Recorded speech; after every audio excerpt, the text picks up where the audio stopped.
we hitting here? We got 244. We got a front right pin, par 3. This is a difficult golf hole. Absolutely. What we got here? The 2 hybrid? Little 2 hybrid. I like that stick. I think that's a pretty good hit. So, just curious. I've watched you play a couple holes here. I'm kind of just, evaluating you a little bit. I know we talked about, last lesson we talked about, really, honing in on that pre-shot routine and staying on it. And you seem to be having a similar pre-shot routine.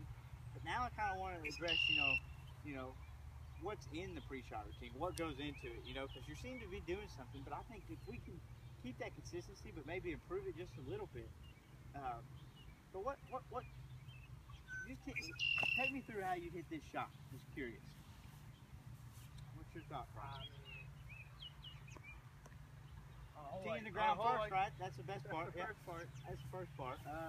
On a hole like this, honestly, man, I'm just happy to hit the middle of the green, man. The middle of the green?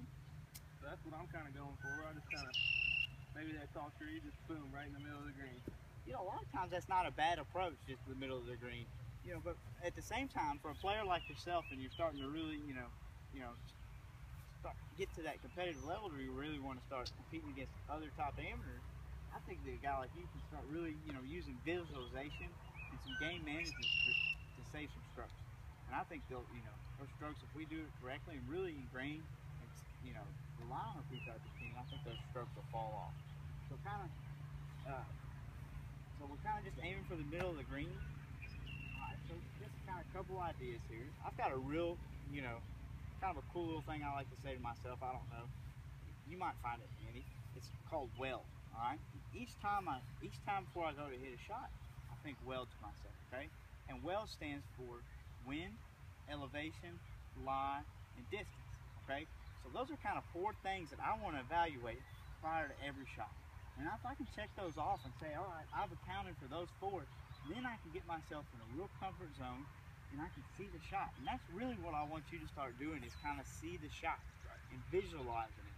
Because if we're just going, how are we hitting to that? Are we hitting a nice cut to the middle of the green? Are we hitting a nice draw? Are we cutting it in there? Is it low? What's our trajectory? Those are all kinds of things that I think that a guy like yourself, you've got the ability to control those, and you need to account for them before you hit your shot. Right. All right. So for here, we're at 244. Not too much wind. This is plenty of club. So the wind's not really a factor. So we'll check that off. So we don't have to worry about that. The only times we got to say, if we got a huge crosswind, 30 miles an hour, we want to account for it and aim accordingly. So tonight we're okay with that. Our elevation is, fairly slightly downhill, but it's not significantly uphill and it's not significantly downhill. So it's not, again, that would only, affect club selection and, whether we need to club up or down. Our lie can't get much better, can it? All right, and so the distance we've already determined at, 233. So now, the last thing is just visualize it in your head. And you said that your stock shot is the high cut. So we want to just make sure we get that nice little high cut. And let's try one and see how it goes. What's your thought process on that? I mean, is that something that you feel like you can embrace and really incorporate into your game? Yeah, you have a little checklist to make sure everything's in order. I think it's just a simple little way to, to get ready and get yourself confidence and feel set.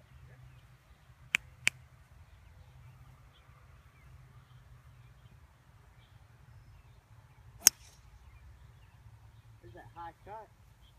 And we've accounted for our miss, so that's not going to hurt us too bad. I mean, it's not perfect at the pin, but it's right there. So, now we can go play it and we can still try and get our ball. Yeah. Cool.